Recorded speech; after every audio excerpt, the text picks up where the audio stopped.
Hello दोस्तों आज हम स्टार्ट करने जा रहे हैं 5.1। तो आप लोग कॉपी पेन और बुक लेके साथ में ज़रूर बैठिएगा। आज एनसीईआरटी का 5.1 देखेंगे। इससे पहले जितने भी इससे रिलेटेड कॉन्सेप्ट थे हमने करा रखे हैं, तो आप उस वीडियो को भी जाके देख लीजिए और इस सेशन को करते हैं स्टार्ट। और इससे पहले आप लोग पहले लाइक शेयर सब्सक्राइब कर दीजिए और दोस्तों में शेयर कर दीजिए इसको। तो चलिए स्टार्ट करते हैं। आप लोग कॉपी और पेन लेके बैठ जाइए और बुक भी। आज हम क्वेश्चन करने वाले हैं 5.1 का। देखिए एक्सरसाइज 5.1 5.1 का पहला प्रश्न है। पहला में 4 क्वेश्चन है आपको, मतलब पहले क्वेश्चन में 4 प्रश्न दिए गए हैं। लिखा है निम्नलिखित स्थिति में किन स्थितियों में संबंध संख्याओं की सूची एपी में है। आपको देखना है एक पहला क्वेश्चन में 4 प्रश्न है, वो 4 में कौन कौन एपी बना रहा है, कौन कौन एपी नहीं बना रहा है, तो उसी को आपको जांचना है। तो चलिए स्टार्ट करते हैं। पहला का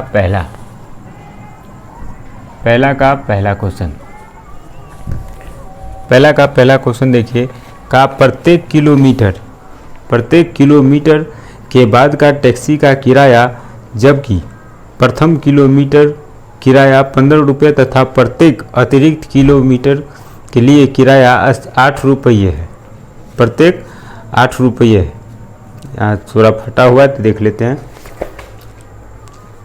प्राप्त सूची एपी में है कि नहीं। चलिए पहला देखिए का प्रत्येक किलोमीटर के बाद का टैक्सी का किराया, जबकि प्रथम किलोमीटर के लिए किराया 15 रुपया और प्रत्येक अतिरिक्त किलोमीटर के लिए किराया कितना रुपया, 8 रुपया है।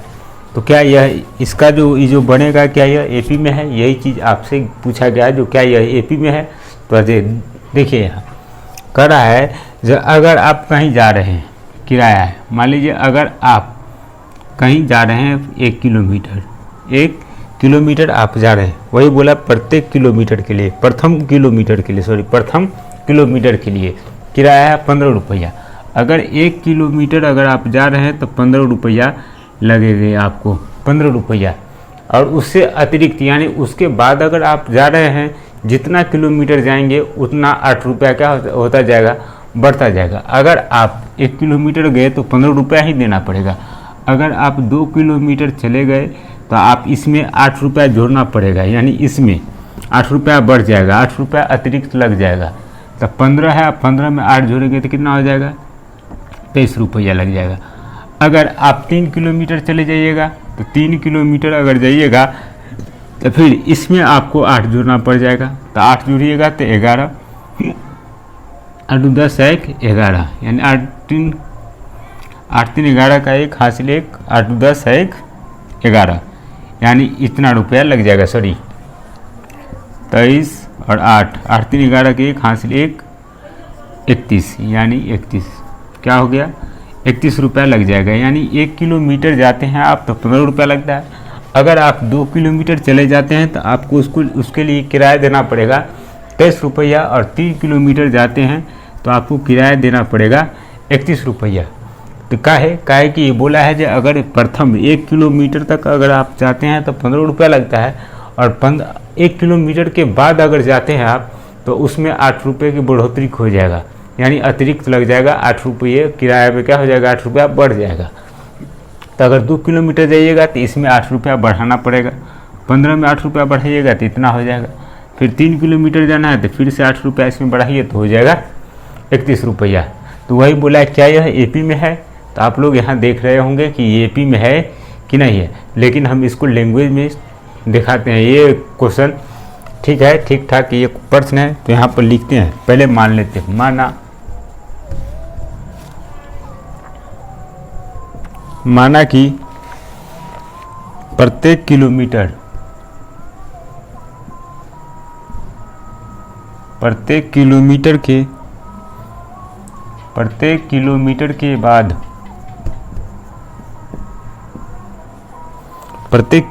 के बाद का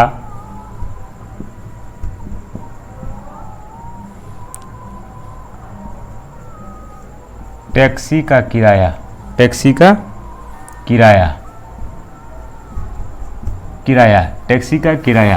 तो प्रत्येक किलोमीटर बाद के टैक्सी का किराया बराबर हम लोग मान लेंगे A1 A2 A3 dot dot dot ऐसा मान लेंगे। मतलब जितना किलोमीटर जाएंगे उतना बढ़ता चला जाएगा। A1 जो 1 किलोमीटर बढ़ेंगे, 1 किलोमीटर जाएंगे तो 15 रुपया, उससे आगे बढ़ेंगे तो 8 रुपया जुट जाएगा। तो ऐसे इसीलिए मान लिए पहले किलोमीटर जाएंगे तो 15 रुपया लगेगा, फिर दूसरा किलोमीटर जाएंगे तो 8 रुपया इसमें जुट जाएगा, फिर 8 रुपया इसमें जुट जाएगा।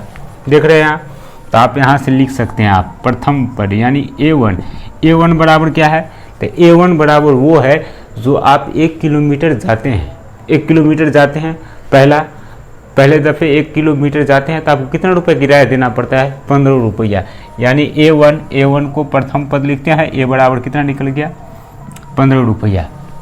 अब देखिए, अब निकालिए A2 निकालने के लिए क्या करते हैं, फार्मूला लगाते हैं A प्लस डी, यही ना होता है A प्लस डी। अब बताइए A का मान कितना है, तो 15 प्लस डी का मान बताइए। तो D का मान आपको बताना है। तो D यहाँ देखिए, पहला किलोमीटर जाएगा तो 15 रुपया, अगर पहला 1 किलोमीटर जाएगा तो जखन ये 2 किलोमीटर जब ये जाएगा तो 8 रुपया इसमें क्या हो जाएगा, बढ़ जाएगा। 8 रुपया बढ़ेगा तो कितना रुपया हो जाएगा, 23 रुपया। फिर एक अगर 3 किलोमीटर जाएगा तब उसको 8 रुपया फिर इसमें जोड़ना पड़ेगा। तो यानी ये जो जोड़ हो रहा है ना, सब में 8 रुपया क्या हो रहा है, जुट रहा है। तो ये हमारा क्या होता है, डी होता है, यानी सारबंतर। यही हमारा क्या होगा, सारबंतर। तो सारबंतर यानी डी का मान यहाँ पर क्या है, डी का मान आप रख सकते हैं 8 है। तो डी का मान 8, तो यहाँ से जोड़िए 15 5 20 2 कितना हो जाएगा, 22, यानी 8 5 13 का 3 हासिल 1 23, यानी 23 हो जाएगा। यानी दूसरा पद निकल गया 23। अब तीसरा पद लिखिएगा, तो तीसरा पद लिखने के लिए क्या लिखते हैं, A प्लस 2D। तो A का मान कितना, 15 प्लस 2 इंटू डी का मान कितना है, 8 है। तो यहाँ हुआ 15 प्लस 8 16 आप 15 जोड़िएगा तो कितना हो जाएगा, 31। तो यहाँ निकल गया। अतः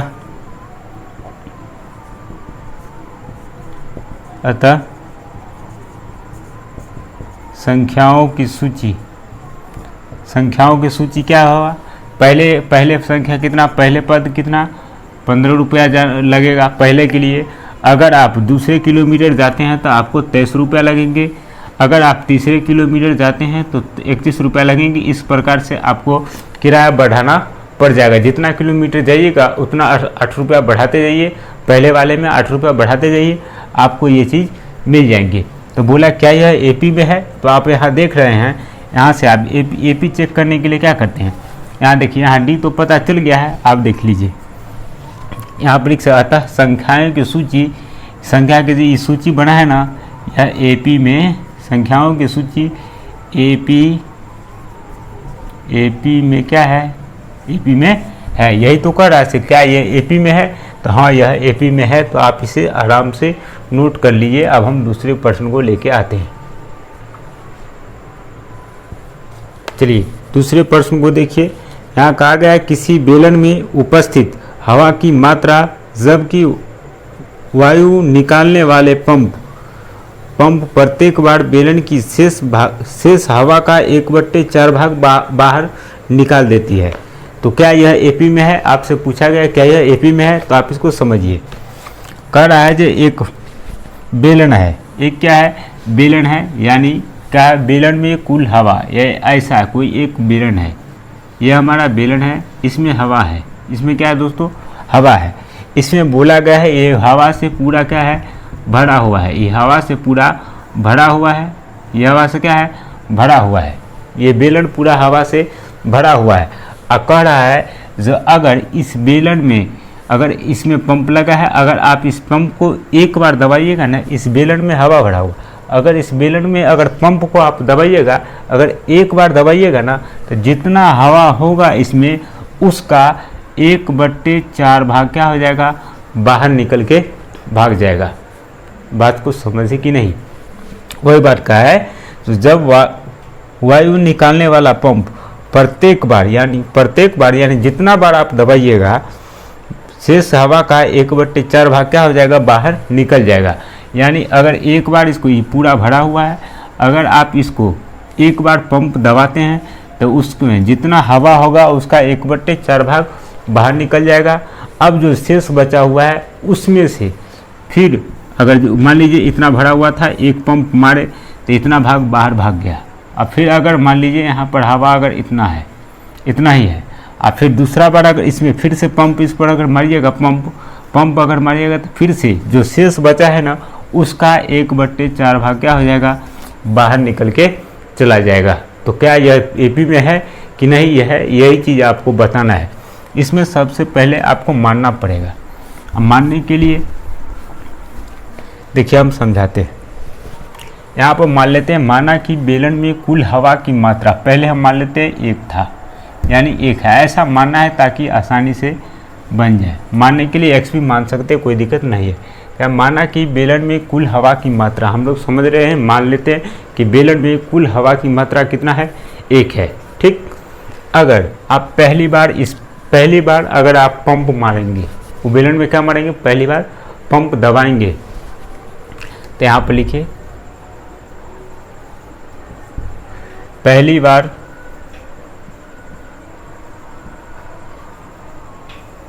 पंप दबाने पर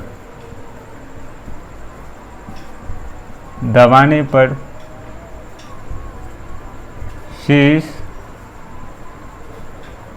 हवा की मात्रा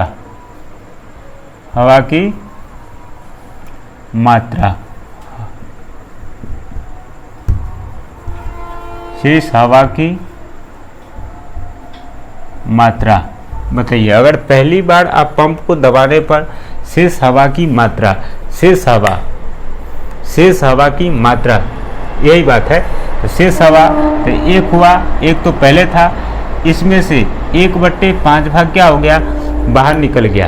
पहला तो आपके पास था ये पूरा भरा हुआ जो है ना टैंक, उसमें 1 था, उसका हवा की मात्रा, उसका यानी उसी में से उसका जब एक बार दबाइएगा तो इस जितना भरा हुआ है उसका 1/4 भाग क्या हो जाएगा, बाहर हो जाएगा। का मतलब गुना, यानी गुना हो गया।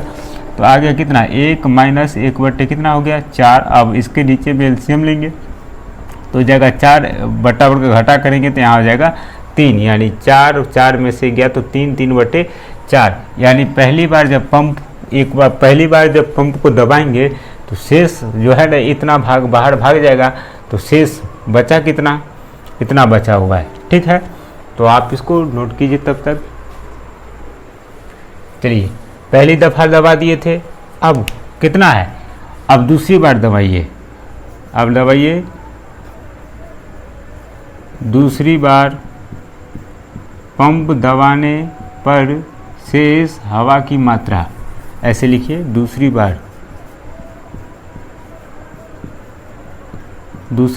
बार पंप दबाने पर हवा की मात्रा, यही चीज़ लिखना है खाली, दूसरी बार पंप दबाने पर शेष हवा का मात्रा है, हवा की मात्रा। अब बताओ दूसरी बार दबाएंगे तो किसका दबाएंगे, जो बचा हुआ हवा है उसी में से निकलेगा बाहर, जो बचा है उसी में से बाहर निकलेगा। तो बचा हुआ कितना है, शेष हवा की मात्रा कितना है, इतना बचा हुआ है, उसमें इतना है, यानी 1 था उसमें से इतना भाग बाहर निकल गया, यानी घट गया, बाहर निकला इसका मतलब भाग गया, तो बचा हुआ ये है।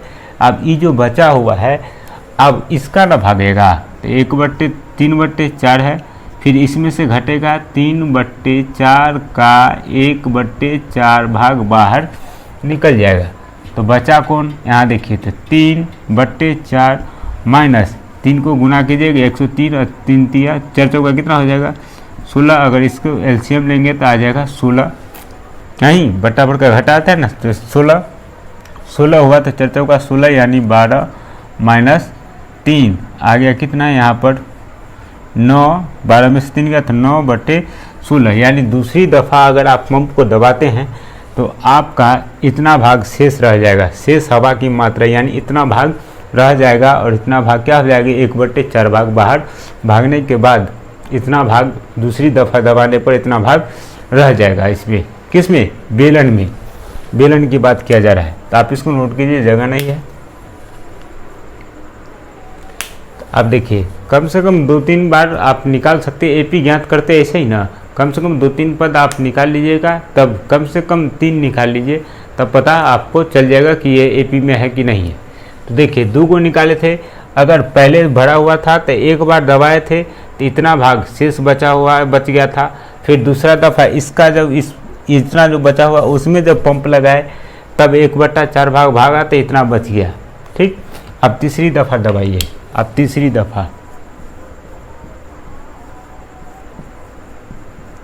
तीसरी बार पंप दबाने पर शेष हवा कितना बताइए, शेष हवा कितना, तो तीसरी बार इसमें से ना दबाएंगे जी, इतना ना बचा हुआ है तो इतना, यानी 9/16 में से 9/16 का 1/4 भाग क्या हो जाएगा, बाहर भागेगा, यानी 1/4 भाग बाहर भागेगा यहाँ पर। तो यह हुआ 9/16 माइनस 16 चौका कितना हो गया यहाँ पर 9 और 16 चौका 64। इसका एलसीएम लीजिएगा तो आपको आ जाएगा 64, आ जाएगा 64 और 64, तो 16 चौका 64, 9 चौक 36 माइनस कितना 9, तो 36 में से 9 घटाइए ना, 9 7 16 यहाँ 2, यानी 27 बट्टे कितना 64, ये आ गया हमारा। यानी तीसरी दफ़ा जब दबाइएगा इतना भाग बच जाएगा बेलन में। आप यहीं पर रुक जाइए, कोई दिक्कत नहीं है, आप लोग कॉपी पर यहाँ तक आप नोट कर लीजिए। उसके बाद आप लिखिएगा कौन सी, अतः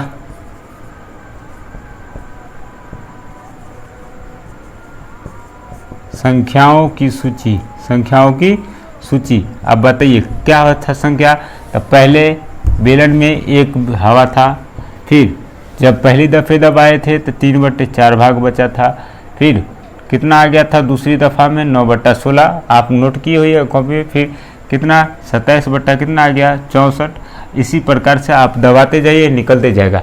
क्या यह एपी में है, तो यही चीज़ आपसे पूछा गया। तो एपी के लिए हम लोग क्या देखते हैं, जब प्रत्येक दूसरे पदों का अंतर, यानी प्रत्येक मतलब ऐसे डी निकालते हैं, सारबंदर कैसे निकालते हैं, प्रत्येक दूसरे पद में से पहले पद को घटाते हैं।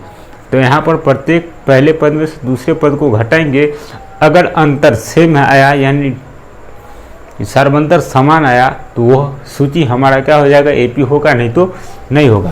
तो यहाँ पर देखिए आप पहले निकालिएगा डी, अगर डी निकालिएगा तो A2 में से A1 को घटाइए, A2 में से A1 को घटा दीजिए, तो A2 कितना है 3/4 है, इसमें से एक को घटाइए, कितना आ जाएगा, यहाँ पर नीचे मैंने कुछ है तो 1 है, एलसीएम आ जाएगा 4, और इसको कीजिएगा तो 3 माइनस यहाँ हो जाएगा 4, आंसर आ जाएगा -1/4। आप फिर डी निकालिए, तो डी निकालिएगा तो आप इसमें से इसको घटा दीजिए, 9/16 में से घटा दीजिए 3/4 को, एलसीएम आ जाएगा 16, यहाँ हो जाएगा 9 माइनस 4 चौका 16, यानी 4 12, 12 में से 9 गया तो कितना -3 बट्टे कितना हो गया 16। देखिए यहाँ पर डी का मान आया -1/4, यहाँ आया -3/4। क्या यह डी का मान आपस में बराबर है, नहीं, यहाँ पर अगर -1/4 है और यहाँ भी -1/4 होता तब यह एपी में होता, लेकिन यहाँ पर बराबर नहीं है। इसका मतलब यह जो सूची जो तैयार किया गया है ना, संख्याओं के ये सूची तैयार किया गया है, यह संख्याओं की सूची एपी में नहीं है। तो इसीलिए यहाँ पर लिख सकते हैं, इसीलिए ऐसे लिखा था संख्याओं की सूची जो ये है ये एपी, यह एक एपी में नहीं है। ठीक, कितना आसान है, आप लोग नोट कर लीजिए इसको।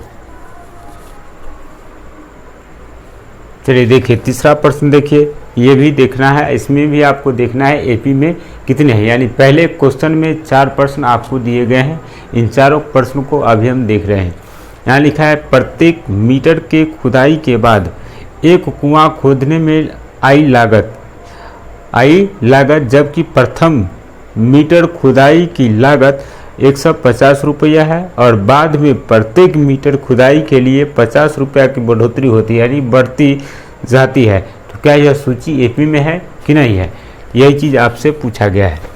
बताइए क्या रहा है, जो एक कुआं खोदना है, एक कुआं क्या करना है, खोदना है, ये कुआं है, इसको खोदना है, कुआं खोदना है। तो बोला अगर आप 1 मीटर कुआं खोदिएगा तो आपको 150 रुपये लगेंगे। आपको कितने रुपये लगेंगे? 150 रुपये। अगर आप यहाँ से यहाँ अगर कुआं खोद रहे हैं तो आपको 150 रुपये देना पड़ जाएगा। इतना रुपया खोदिएगा तब, यानी 1 मीटर खोदिएगा तब 1 मीटर, ठीक। अगर आप इससे ज़्यादा यानी 1 मीटर से फिर अगर दूसरे मीटर पर अगर आप जाते हैं तो आपको 50 रुपया अतिरिक्त देना पड़ जाएगा, यानी 50 रुपया इसमें क्या हो जाएगा? बढ़ जाएगा, यानी आपको देना पड़ जाएगा 200 रुपया। 150 है ना, हाँ, तो 200 रुपया, यानी जब दूसरे मीटर पर आप अगर जाइएगा तो कितना देना पड़ जाएगा? 200 रुपया। इसी प्रकार से अगर आप तीसरे मीटर पर जाइएगा तो आपको देना पड़ जाएगा 50 का क्या हो जाएगा? यहाँ पर बढ़ोतरी हो जाएगा, यानी यहाँ पर हो जाएगा 300 रुपया। आप समझ गए होंगे, पहले प्रश्न जैसे बनाए थे ना, सेम टू सेम वैसा ही है। उसी प्रकार से आप इसको भी बना सकते हैं। तो यहाँ पर लिख सकते हैं क्या? मान लीजिए आप इसको समझ गए हैं कि नहीं, समझ गए या नहीं समझे, आप इसको कमेंट करके ज़रूर बताइए। लिखा है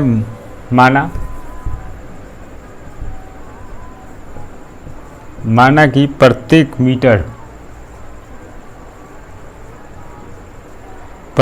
मीटर की खुदाई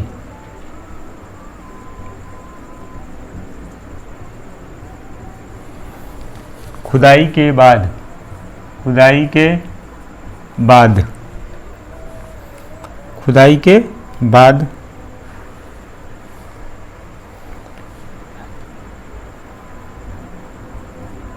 कुआं खोदने में आई लागत को हम लोग क्या मान लेते हैं? A1 फिर A2 फिर A3 डॉट ऐसे मान लेते हैं। बस वही काम करना है जैसे पहले वाले प्रश्न को बनाए थे, सेम टू सेम वही करना है। तो आपको लिखना है पहला पद यानी A1 बराबर A का मान कितना है? तो पहले मीटर अगर आप खोदिएगा कितना रुपया देना पड़ जाएगा? 150। और जो दूसरे मीटर पर जाइएगा तो 50 रुपया उसमें क्या हो जाएगा? एक्स्ट्रा लग जाएगा, यानी 50 रुपया बढ़ जाएगा। 50 रुपया जो बढ़ रहा है वो हमारा D है, यानी सार्व अंतर है। तो यहाँ पर लिख सकते हैं D का मान कितना है?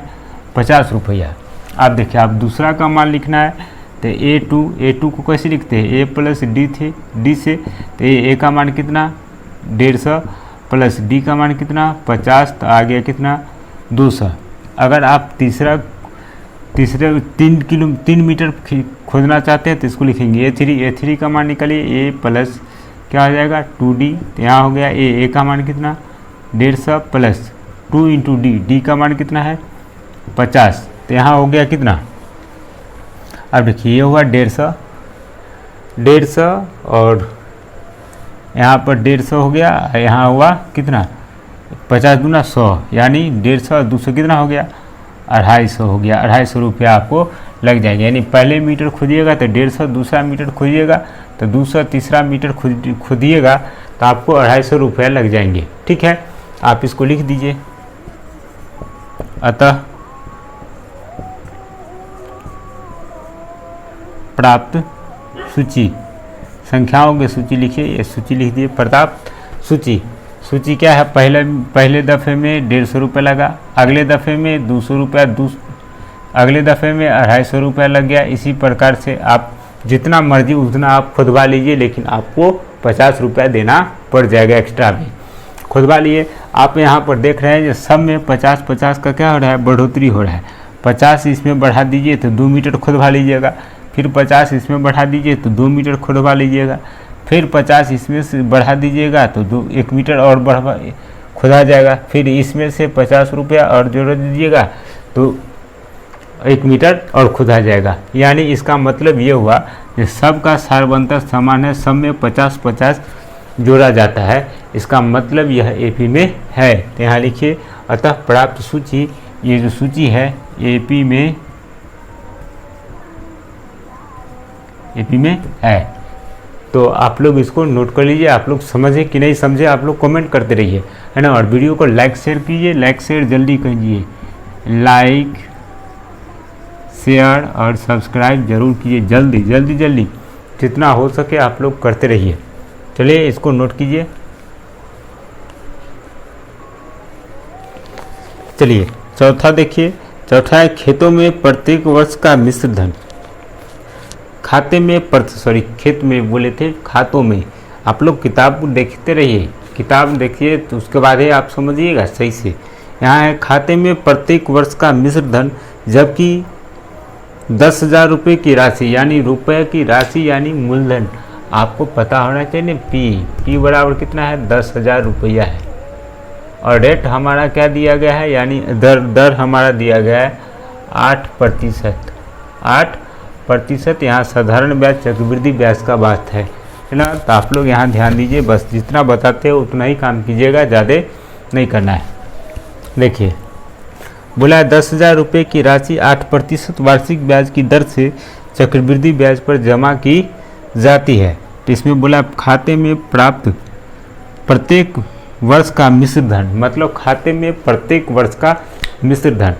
तो ऐसा मतलब खाते में प्रत्येक वर्ष, पहले वर्ष का मिश्र धन कितना है, दूसरे वर्ष का मिश्र धन कितना है। जब अगर मूलधन अगर आप लगा रहे हैं, 10,000 रुपये मूलधन है आपके पास और 8% दर है, तो बोला है जो अगर पहले साल में मिश्र धन कितना होगा, दूसरे साल में मिश्र धन कितना होगा, तीसरे साल में मिश्र धन कितना होगा।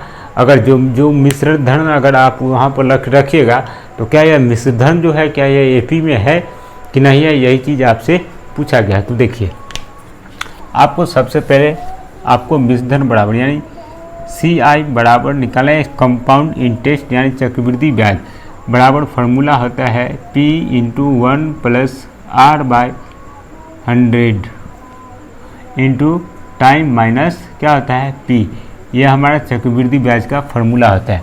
अगर हम A बराबर निकालें तो यहाँ होगा P × 1 + R/100। ये हुआ अमाउंट यानी मिश्र धन। मिश्र धन को अमाउंट बोलते हैं, यानी मिश्र धन बराबर फार्मूला ये हुआ चक्रवृद्धि ब्याज में। ठीक है, तो आपको ये नहीं लेके चलना है, ये नहीं लेके आपको ये लेके चलना है। इस पर इसका पावर T यानी टाइम लेना है, टाइम। लेकिन यहाँ पर टाइम आपको नहीं रखना है, टाइम को इग्नोर कर दीजिए यहाँ पर। बस ये फार्मूला आपको लगाते चलना है, आप निकाल लीजिएगा। ठीक, पहले वर्ष का मिश्र धन, दूसरे वर्ष का मिश्र धन, तीसरे वर्ष का मिश्र धन, ऐसे ही निकाल लीजिएगा। तो आप यहाँ देखिए ये फार्मूला लगाना है आपको, तो आप लगाइए। सबसे पहले आप लिखिएगा पहले वर्ष के बाद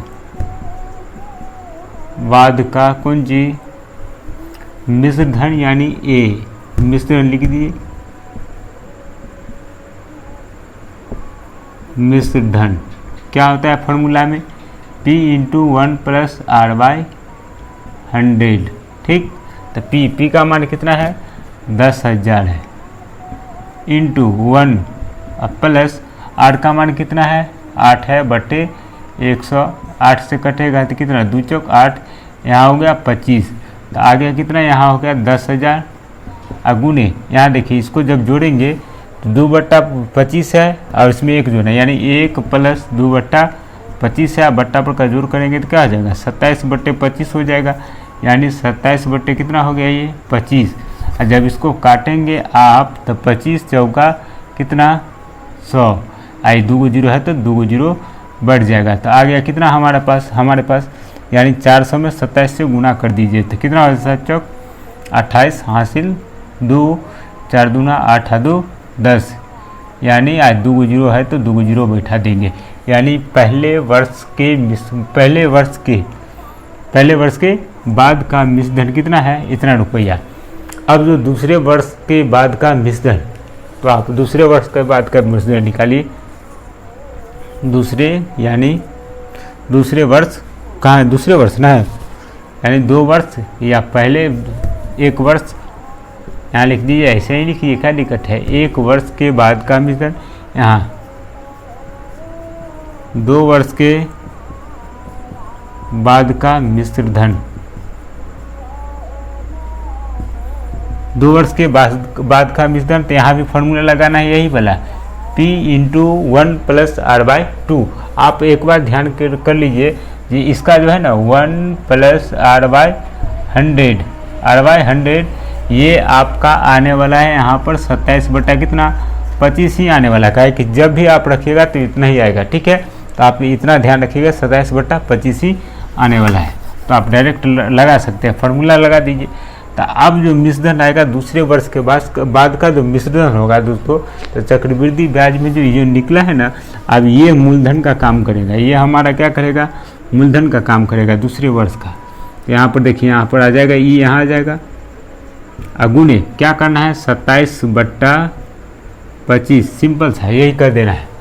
आप इसको काटिए, काटेंगे कितना, जब इसको काटिएगा तो यहाँ हो जाएगा 25 से इसमें भाग दीजिएगा, कितना हो जाएगा ये 25 भाग दीजिए, यहाँ 10, ठीक है। आप 25 से भाग दीजिए तो क्या हो जाएगा 25 चौका 100, तो यहाँ हुआ 8 गुने फिर 0, तो 25 दिया कितना हो गया 75, मतलब इसको इससे काटेंगे ना, 25 दिया 75, तो यहाँ हुआ 5 और फिर यहाँ 5 दूना 10 यानी 50 कट गया, यानी 300 400 कितना हो गया 32। अब 432 को 27 से गुना कर दीजिए, 432 में 27 से गुना करो लाडलो मेरे, 7 दूना 14, 7 21 1 22 हासिल 2 7 28 7 कितना 28 7 30।